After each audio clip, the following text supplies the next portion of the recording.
In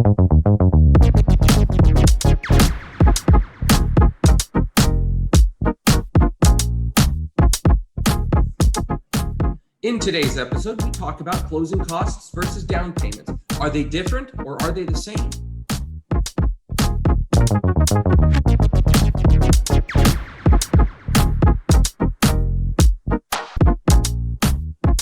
Yes, closing costs versus down payments. They are two separate things. A lot of people will conflate the two and have them be the same thing in their minds. So when you're asked the question, how much can you put towards a house? And you think, well, I have $50,000 saved up, so $50,000. You're not just putting a $50,000 down payment. Let's go ahead and take a look at some of these things and define these terms to better understand. A down payment is the initial money paid towards the principal of the loan. So if it's a $400,000 house, your principal is $400,000. The down payment is how much you want to reduce that number by. So it's a $400,000 house, you want to put $50,000 down, your new principal is now $350,000. Okay, fairly simple. Closing costs, however, are the costs associated with the purchase of a loan. And as odd as that sounds, you are purchasing aspects of the loan. Let me give you an example. You can't just go and say, I would like this loan and things come free. Unfortunately, lenders, title companies, escrow companies, they're all in the business of making money. And to make money, they have to charge. So that's where closing costs come in. There are, of course, other things. Together, down payment and closing costs come together and create cash to close. So if you are in the process of buying a home or you're looking to get into that process, do consider when somebody asks for cash to close, they're talking about both the down payment and the closing costs.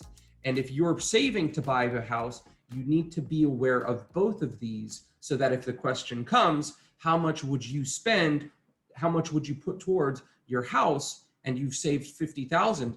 Well, you have to be able to divide between the two. How much is going to your down payment? How much is going to closing costs? Let's talk about down payments and the loan programs that have different down payments. Because after all, certain ones have different things. I've left off quite a few here, but I'm going to go with the big three: conventional, FHA, and then VA USDA. Conventional traditionally is a 5% down program. I put a little asterisk there because there are 3% down payment programs for conventional loans.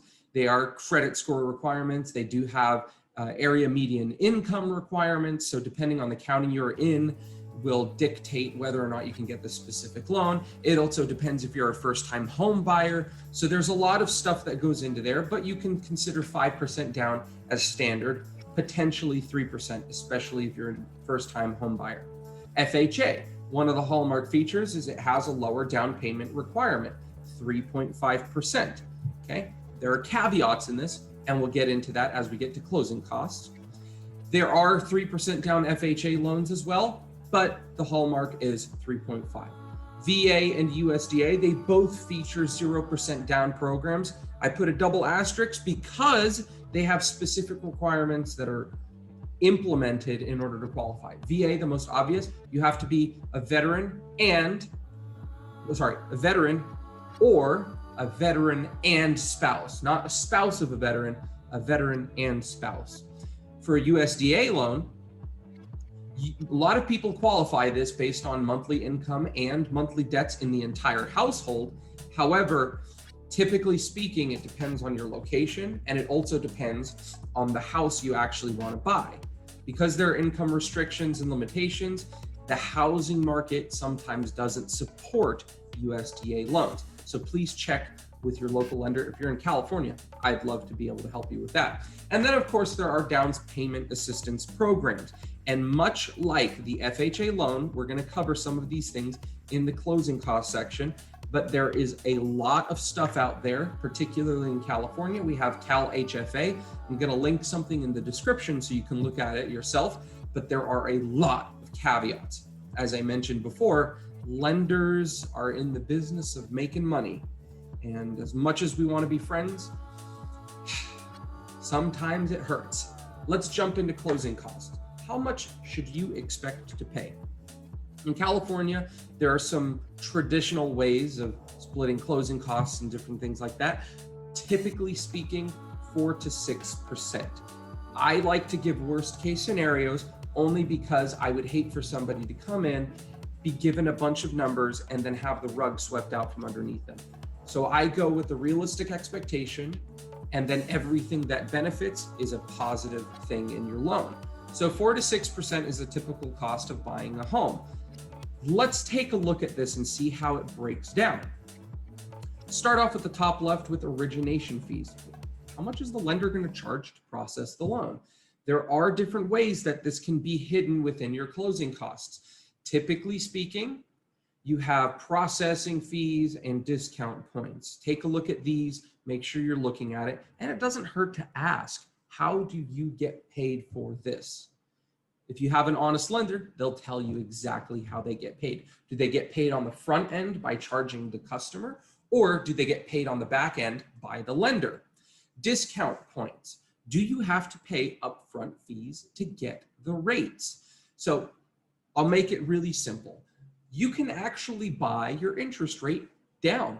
Let's say you go in, you got your credit score run, you got everything finished, and now you're looking at getting a 6.5% interest rate. You can pay a discount fee to actually lower that beneath. I'm giving an example. I have no clue if this is fully accurate, but let's say you go from 6.5% and you pay down your rate to 6%, and it costs you 1 point. That 1 point is 1% of the loan amount. So if it's a $300,000 loan, 1 point would be $3,000.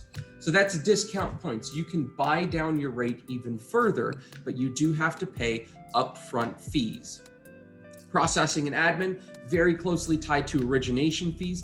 There are a lot of people that work on a loan. It's not just your loan officer or your mortgage advisor. It is also processors. It is also underwriters. It is also appraisal companies. A lot of things go into this, and there are processing and admin fees associated with. Appraisal fee and credit reporting fee. I want to put this in there before you start getting into it. You shouldn't have to pay any fees up front except for a credit fee. That's the only fee that a lender is allowed to charge up front. Everything else cannot be charged up front. An appraisal fee can be charged during the process of a loan, but it is not an upfront fee itself. Credit reporting fee is the only fee allowed to be charged up front. Most places, I know here at Homestead, we go on the practice of we don't charge the credit fee until the loan is closed. So even if you walk in and you get a quote and we work through everything, we run your credit, and it just doesn't work out for one reason or another, we don't charge that credit fee because we charge it at the end of the loan. Then we move on to title and escrow fees. This is important because how is the contract written? Who pays what? You have owner's title, you have lender's title, you have home warranties, you have a bunch of different options that go into it. Transfer taxes, county taxes, all these different fees that are associated in title and escrow can be split in your contract. We'll talk about that in a second. Moving on to miscellaneous fees. Contract negotiations can add specific fees. I said home warranties. You can add a home warranty if you'd like, 1-2 year home warranty, different things of that nature. There are also upfront mortgage insurance premiums. We go back to the loan programs that we looked at a little bit earlier. We have FHA, VA, USDA, and even some down payment assistance programs. You have what's called upfront MIP or UFMIP, if you see that on a contract. Upfront mortgage insurance premiums is exactly what it sounds like. If you don't know what a mortgage insurance premium is, check out another one of our videos where we go into it. But this fee is charged in closing costs. You can finance a lot of those fees. Sometimes, though, you might not get that opportunity.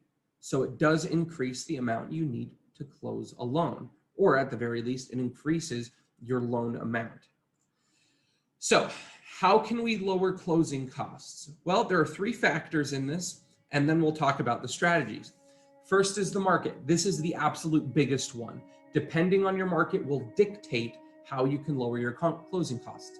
And then of course, your agent that you work with, are they going to go to bat for you? Are they going to put the offers in that you want? Are they going to negotiate the contract effectively for you? And then of course, the seller's agent, are they willing to receive offers? Are they willing to negotiate? Are they understanding of what's going on? Do they know the different terms? Can they think of various ways to implement these strategies? So there are a lot of factors dependent in it. It's not just what you decide, but let's talk about this in general.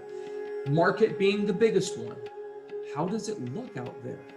Are homes being bought up instantly, $20,000, $30,000, $40,000, $100,000 over asking price? Are people desperate to get in the home? Are there bidding wars going on?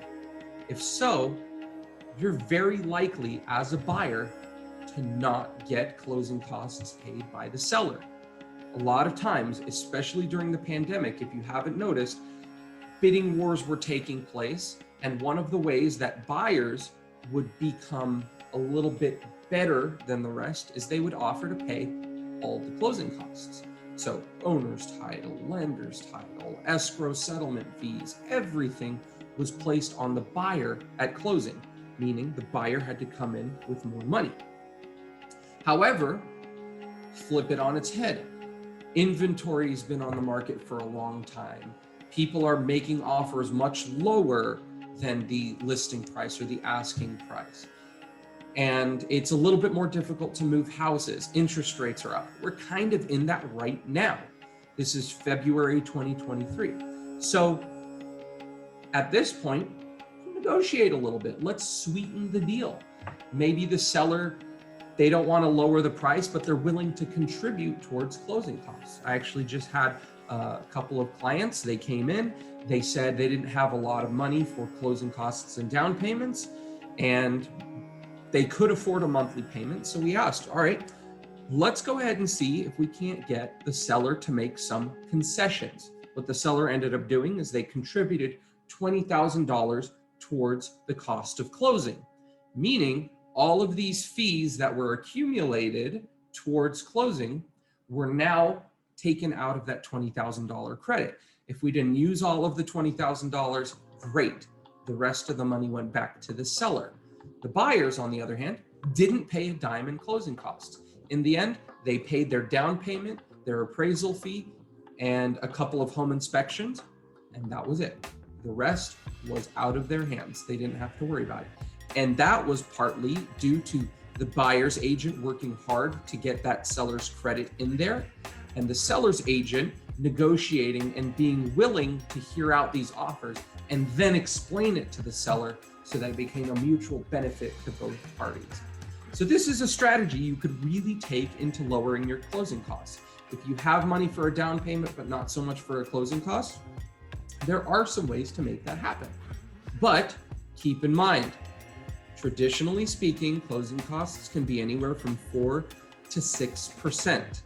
So don't go off hoping just for no closing costs. You're going to have the seller pay everything. You do have to be understanding and realistic, typically speaking, 4 to 6%. And it all depends on the market. Let's go back one more time, reiterate down payment, initial money paid towards the principal of the loan. Combine that with closing costs, the costs associated to purchase the loan, that is cash to close. So when you go into the process of buying a house, that's the words you want. Those are the words you want, cash to close. Tell me what the number is that I need to have to pay and get this house. I don't want only the down payment. I don't want only the closing costs. Tell me cash to close. And that's what we do here at Homestead. We prepare you, we get you an understanding of cash to close so you can make the best decision. You can save up for that dream home. If that's something you're interested in, please go ahead, give us a like, follow, subscribe, do all the good stuff, and give us a call. We'd love to create a path, create a plan for you to get you in the home of your dreams. Anyways, that's all for now. I hope you have a great rest of your day. Take care.